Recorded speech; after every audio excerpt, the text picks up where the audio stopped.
Yo!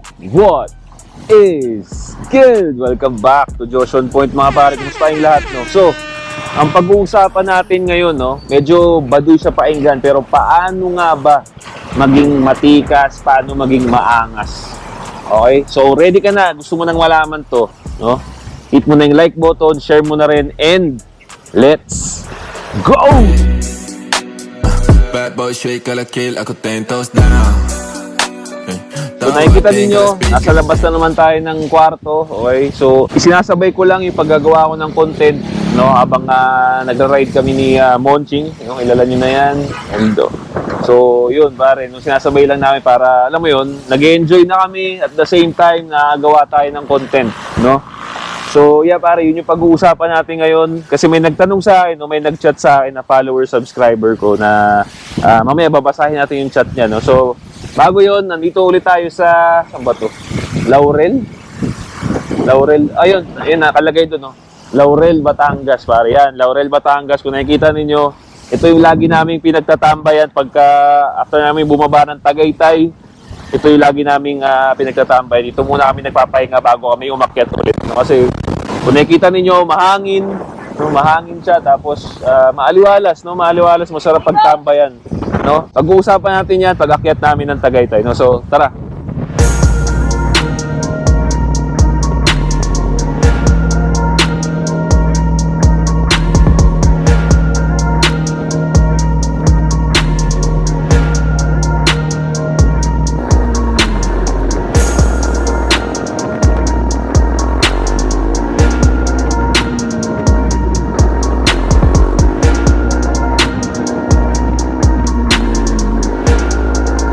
Okay mga bro, so nandito tayo sa Starbucks, no? So madalas kami lagi kami dito ni Monching pagkatapos namin mag-ride bago namin ikutin yung pababa ng Batangas tapos aakit ng Tagaytay, no?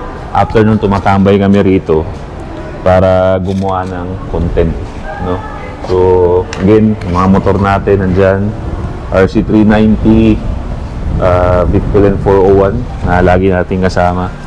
Share ko lang pare, no? Kahapon change oil ko to, no, yung Vitfelin ko. Tapos habang naghihintay ako, pumunta ako doon sa Yamaha, doon sa Rev Zone sa may Daang Hari.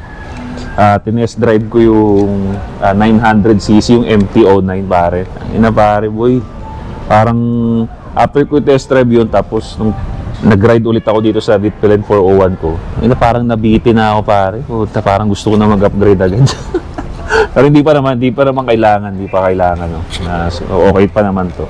So tara, pag-usapan na natin to, no. Basahin natin yung message ng follower subscriber natin. Okay? Kuya Josh, I'm turning 20 already and I'm from heartbreak from my long-term relationship for 3 years, no. So 20 years old pares, bata ka pa no? Sobrang bata mo pa bro. Ang dami mo pang may experience. And it's my first girlfriend. Okay, so understood. No? Pag mga first talaga, yan yung medyo masakit talaga no? So, she cheated on me. Pero sabi niya, nagawa lang daw niya yun kasi ako yung nagkulang. And I messed up. Now I'm fixing myself. Nag-gym na ako. Okay, so alam mo yung ginagawa mo pare. Nice. And palagi kong napapanood vids mo, like, I like your strong mindset. Kasi ako yung weak man na tinutukoy mo. At napatanong ako. Alam mo pare, nabibilib ako dun sa mga nanonood ng videos ko, no? Na pag naririnig nila, tinatamaan sila. Tapos imbis na mabad trip sila, no? Tinitake pa nila as encouragement yung mga sinasabi ko. Which is, ako, saludo ako sa mga ganun. No? Iba yung takbo ng utak mo, hindi ka NPC pare, kung lagi pinag-usapan nga natin dito. Imbis na open ka, maging basher ka, tinitake mo as, ay oo nga no, may na-realize ka. Nakakatuwa yung mga ganun. Napatanong ako, ano bang nagtulak sa'yo para maging ganyan ka kaangas? Anong naging dahilan para mahulma ang mindset mo? Nasaktan ka ba? Ano ba experience mo? Maging ganyan ba kalakas mindset ko? Naging weak man ka rin ba dati? Kwento mo naman. Okay, so itong sasabihin ko, no? Sasabihin namin ni Monching, sasamahan ako ni Monching dito sa pag-explain, no? Itong mga sasabihin namin Again, hindi porkit nagsasalita kami dito ay perfecto kami, no? Araw-araw kami natututo. Hindi pa lahat alam namin. Yun nga, araw-araw kami natututo. Ang mga sasabihin namin dito is based lang din kung ano yung kami, no? Kung ano mismo kami, kung ano yung, kasi since nagtanong ka niyan, ibig sabihin nakitaan mo kami ng ganito, no? Nakitaan mo kami ng ganito, nakitaan mo kami ng ganyan, no? So ang sasabihin lang din namin is yung kung ano kami, kung ano yung naghubog sa amin sa ganito, no? Siguro mag-agree ka rin dito, Ching, no, na number one, no, ang pinaka number one na teacher talaga ng para sa ating mga lalaki na rin, no, para sa lalaki in general, ang pinakamagandang teacher na magbabago sa'yo or nagigising ka sa katotohanan is yung saktan ka or bugbugin ka ng realidad, no? Ang isa sa mga nag-engage sa akin, no, ikaw, kwento mo rin yung sa'yo, pero isa sa mga nag-engage din sa akin sa, sa Red Pill, syempre, yung heartbreak ko, no? Yung heartbreak ko yung sa girlfriend ko nga. Na-realize ko noon, yung nag-cheat down siya sa akin, na-realize ko, puta, teka, ang supot ko pala talaga, no? Ang supot ko pala talaga, anong wala sa akin na meron tong isa, no? Yun yung mga na-realize ko, bakit ganito, bakit ganyan, diba? Isa pa. So, yun yung isang aspect ko na na-heartbreak ako in terms of relationship, diba? Isa pa, pare, na-realize ko na sobrang mahina pa ako. Hindi ko pa nakukwento to, pero alam ni Ching to, nagulpi na ako, pare, no? Nagulpi na ako dahil din sa babae, pinagsilosan ko kahit wala akong ginagawa. Walang ginagawa. No, totoo, wala talaga akong ginagawa. Nagulpi na ako, pare, ng 3 lalaki. Okay? Nagulpi na ako sa gas station pa yun, no? At isa rin yun sa mga nagpa-realize sa akin na, teka, ay na kahit nagta-taekwondo na ako, may alam ako sa martial arts, putang ina, mahina pa rin ako. Sobrang tagal na nito, pare. Sobrang tagal na nito. Hindi pa ako nag-vlog noon, nagulpi ako. Basag talaga yung mukha ko. Pero, yun nga, no, ang point dito is, pare, magiging malakas ka talaga pagka, di ba, pre, ginising ka, inalis ka ng realidad sa comfort zone mo, kumbaga, no? Ikaw ba, pare, sa tingin mo, sa tingin mo na ano ka dyan sa ganyang mindset na ano natin? Ganun din, heartbreak din, ibang form nga lang. Hindi, sige, heartbreak sa babae, tsaka heartbreak din sa mga expectations, Kung halimbawa yung mga bagay, kahit material na bagay, pag ina-expect mo na mapupunta sa'yo yung material na bagay na hindi napunta sa'yo, heartbreak pa rin, Oo. Ngayon, dahil ayaw mo na maulit yung heartbreak na yon, di ba, magre-respond ka ng tama. Kaya ka makakaalis doon sa weakness na yon. Pero, at the same time, yung heartbreak, tapos hindi ka nag-respond paabante, Oo. hindi. Kumbaga, tinambayan mo yung Tinambayan heartbreak. mo, wala mangyayari. Oo. Hindi ka pa rin lalakas nun. Oo. Sinira ka or binrake ka ng realidad. Ayan na, nandyan na, nangyari ka na, no? Tinetest ka na ng realidad. Pero, ang kamalian ng iba or hindi naman kamali, siguro ang hindi nare-realize ng iba is, ito na yung chance mo. Kung binugbog ka na ng realidad, ito na yung chance mo para mag-move forward. Kumbaga, binugbog nila yung current na ikaw, di ba? Binugbog nila yung current na ikaw. Ito na yung chance mo para iwan yung current na ikaw at i-take na yung next step, no? Mag-level up na. Kasi, yun so, kumbaga, binugbog ka na itong realidad. Ibig sabihin, itong reality na kung nasan ka man is, sabi natin, level 50. Dahil nagulpi ka niya, ikaw level 30 ka palang ibig sabihin. No? So, may chance ka na, no? Yun na yung message na sinasabi sa'yo na, ay, teka, kailangan kong mag-level. Kung 50 tong realidad, level 50 tong, kailangan kong mag-level 60 para malabanan ko tong realidad na to. So, paano mo, anong gagawin mo dun? No? Anong gagawin mo dun para mag-level up? Yun na nga, kasi lagi natin pinag-uusapan dito, isa yung physical strength, mental strength, financial strength. Pag-usapan natin yung angas na natural.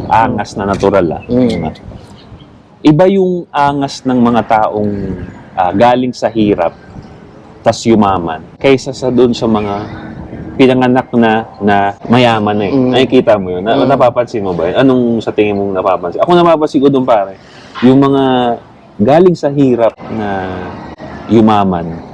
Totoo Yung para bang genuine yung pagsasalita nila, tapos talagang galing sa by experience talaga yung sinasabi. Alam mo ba? May hugot, may lalim. May hugot, may lalim. Tapos kung makikita mo pare, kung papansin niyo yun, di ba parang yung mga, katulad, number one example, si Pacquiao, di ba? Pag si Pacquiao naglakad sa, nangyari, nakita mo yung nagsalita siya, the way siya huwag nyo i-consider yung, ano niya, yung Bisaya accent niya, Bisaya yun eh. Di ba? Pero, paano siya magsalita? Diretso. Yung tindig niya, ang lakas din. Di ba? Tapos, sigurado ako pagka nagbigay ng tip sa iyo na paano maging successful, mabibigyan ka niya ng step by step eh, no? Kasi na-experience niya yun eh, no? Kumpara dun sa, kaya yung sinasabi natin, nag-uusapan natin na yung natural na angas eh, no? Na natural na tikas. Hindi mo siya ma-experience kung hindi ka talaga binugbog ng realidad eh. Ikaw, may napapansin ka ba sa yung ganong aspeto? Oo, hindi. May naalala ko yung kay Pacquiao eh. Actually, nung nag-jogging kami nung pamangking ko, sinama ko yung mag-jogging eh, pamangking ko. Tapos, sabi ko sa kanya, alam mo sa 35 years ng existence ko dito sa mundo, wala pa ako nakitang Pilipino na tatanggapin ko ng advice na magsabi ng mali sa akin. Na sasabihin, mali ang ginagawa mo, ganito gagawin mo.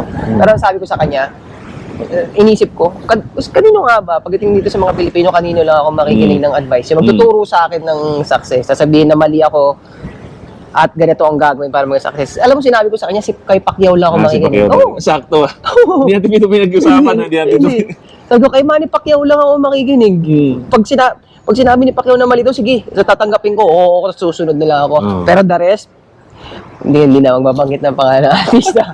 Pero the rest, hindi eh. Kay Manny Pacquiao lang talaga ako. Kasi, nakita natin na yung talagang, di ba, sabi nga doon sa documentary, para lang makapag-boxing siya, natutulog siya dun sa gym, nakiusap siya dun sa gym instructor na dito na lang ako matutulog, pagtrabahuin mo ako, basta turuan mo ako mag-boxing. Pero yung sige, kahit tanongin niyo yung mga tropa niyo dyan, sinong willing gumawa ng ganun, di ba? Para lang maging successful, gustong mahirapan. Tsaka naisip niya yun kasi daan nga ng kahirapan ng buhay niya. Biruin mo, mahirap na siya, pero hindi yun naging cliche, no? Hindi yun naging hadlang para hindi naging successful siya. Diba? Kumbaga yun yung sinasabi natin eh. Pag binugbog ka na, yun, again, yung point, ulitin lang natin para ma-gets nyo yung mga pinag-uusapan natin dito. Hindi ka talaga magiging successful kung hindi ka mabububog ng pagkakataon. Pero at the same time, binububog ka ng pagkakataon, anong gagawin mo? Diba? Kailangan may gagawin ka pa, kailangan may gawin ka talaga. Yung sinabi mo na iba yung angas na galing sa taong naghirap kaysa dun sa angas na galing sa yaman. Kumbaga binigay pinanganak na ako. Actually naangasan lang naman ako sa mga ganun nung bata pa ako eh. Pero nung itong tumanda ako, hindi na talaga eh. Ako sa akin, the more na mas malawak yung horizon ng experience mo, the more na ang daming kayang i-cover ng experience mo, yun nga, which is, sa case nga ng mahirap na naging successful ka, ibig sabihin, nanggaling ka sa putik bago mo naranasan yung langit. Hindi katulad nung galing ka sa yaman, langit na diretso, hindi mo nakita yung aspect na yun. Hindi na ako believe doon eh. Kasi ano yun eh, parang isang side lang yun eh. Kung titingnan mo yung itsura pa lang ng mundo, kung para na-appreciate ng yung nature. Di ba? Putik eh. Magano ka sa putik, mga gubat na ganyan. Di ba? So, sa akin, talagang mas naniniwala talaga ako sa angas na nanggaling sa hirap. Kasi, mas matibay talaga yun eh. Matibay eh. Talagang legit na pinagdaanan. Kumbaga, yun nga, in terms of matibay, kasi may foundation. Kumbaga, naangat niya eh. Di ba? Naangat niya. Kaysa dun sa angat na. Diba? Sinong nag-build nun? Di ba? Sinong nag-build nun? Paano mo masasabi sa akin na totoo yung sinasabi mo? Nandun ka na. Sinong nag-build niyang nasa baba? Di ba? Wala eh. Di ba? Kung isipin mo. So, ewan ko, active na mga kayo sa social media. Pakinggan ninyo, mapagkukumpara ninyo magbigay ng advice yung mga mayayaman or yung mga gifted na sa hindi eh, di ba? Parang mas madaling tanggapin yung ano yung mga galing sa hirap na nagbibigay Oh, ng mas advice. makakonect ka eh. Kumbaga nasa realidad talaga. Oo. Again, marami magsasabi diyan, may mga nagsasabi diyan, kasalanan ba ng mga mayayaman yun? Hindi. 'Di ba? Hindi naman natin sinasabi yun. Binigay sa kanila ng magulang nila yun. Hindi yun ang point natin, 'di ba? Kumbaga, ang point natin dito is talagang solid talaga, solid, nagiging solid yung angas mo, yung tikas mo. Pagka talagang, alam mo yun, galing ka talaga dun. Oo. Ang naisip ko rin na point din sa pinag-uusapan natin ngayon, kumbaga, itong taong nagdaan sa heartbreak, actually blessing yan eh. Oo. Pwede mo siya tingnan na kasi may opportunity ka na ilabas yung game mo eh. Pairalin yung game mo dahil nga yung mayayaman hindi nila naranasan yan. So wala silang pride para magsabi na kaya ko yun. Kasi hindi mo pinagdaanan. Hindi. Ngayon ikaw, dahil pinagdaanan mo, may pagkakataon ka ngayon na para laruin yan ng maganda, para paglipas ng panahon, sabihin mo, maging proud ka sa sarili mo na pinagdaanan ko yun, nagawa ko yun, nilaro ko yun ng tama. Tama. Totoo yun, pare. Again, ito yung sinasabi namin is based lang din sa na-experience din namin. In terms of ano pre, kasi di ba, sabihin natin sa Bitcoin ka, diba? Meron bang mga aspeto doon na parang yung ganito, na parang naging broke ka ba dati kaya pinasok mo yung Bitcoin? Kasi masasabi mo successful ka sa Bitcoin, di ba? Di ba? Oo, kasi, tama. May aspeto ba ng realidad na parang bakit mo pinasok yun, yung Bitcoin?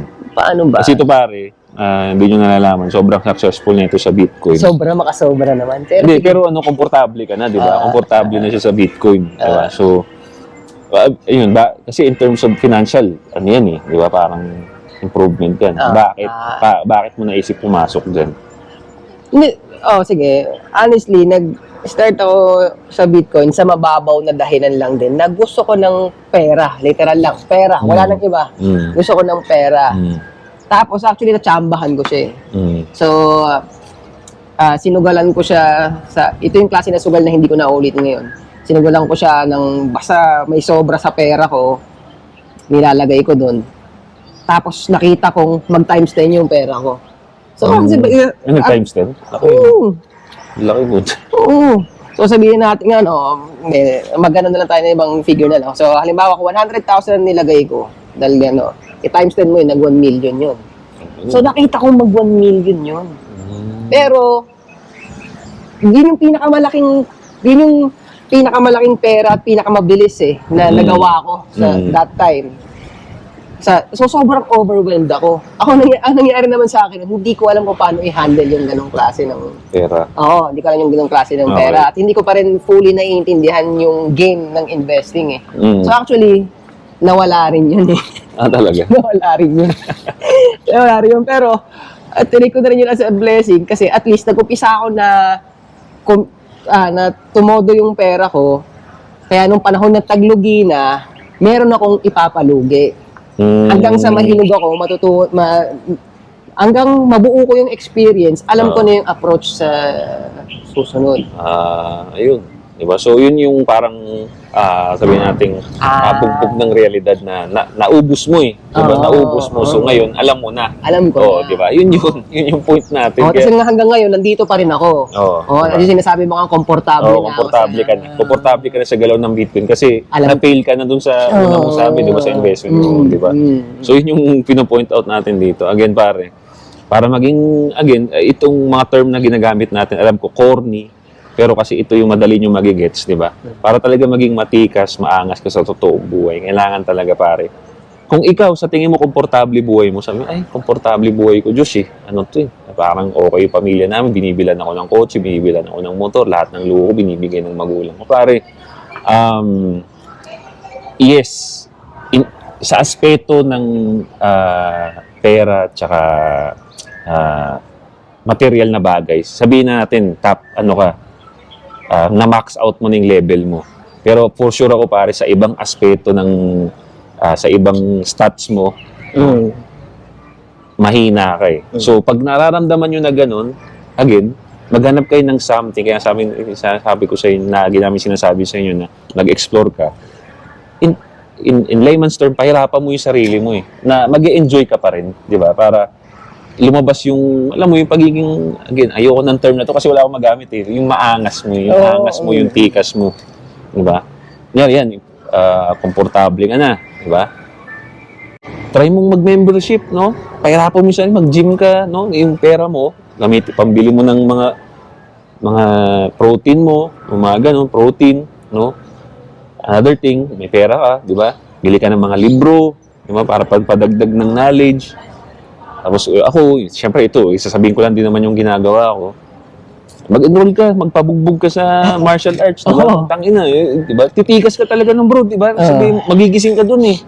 Magigising ka sa realidad na putang ina, marami pang lalaking mas malakas sa akin. Doon ma-humble ka. Yung humbleness na yun yung blessing na sinasabi namin na yun yung nagsasabi sa'yo na, teka, kailangan ko pang lumakas. Diba? So, ayun, no? So, I guess, masyado na mahaba yung video. Na-explain na namin yung pinaka-point, no? Kung nasa hirap ka ngayon, no? Feeling mo mahinahirapan ka sa buhay ngayon, pare, yun nga, maghanap ka ng mga bagay na pwedeng mag-improve ka. No? Huwag ka mag-stay dyan, kailangan mo mag-level up. Okay, katulad na in-explain natin. Kung sa tingin mo komportable ka na sa buhay mo ngayon, no? Sobrang komportable ka na. Sa tingin mo lang yan, pare. Kasi, sabi nga natin, katulad ng solo leveling, yung consequences, sa huli mo na ma-realize yung kailan huli na ang lahat, mahirap nang bumawi. So, kung kaging komportable ka sa buhay mo ngayon, try mong pahirapan ng konti na mag-enjoy ka. Di ba? So, yun lang pare. That's it. No? Again, Monching 8 Assets sa YouTube, Facebook, i-follow nyo yan. No? And reaction pare, comments, iwan nyo sa baba. That's it for me guys. This is Joshua Point. See you next time. Boom.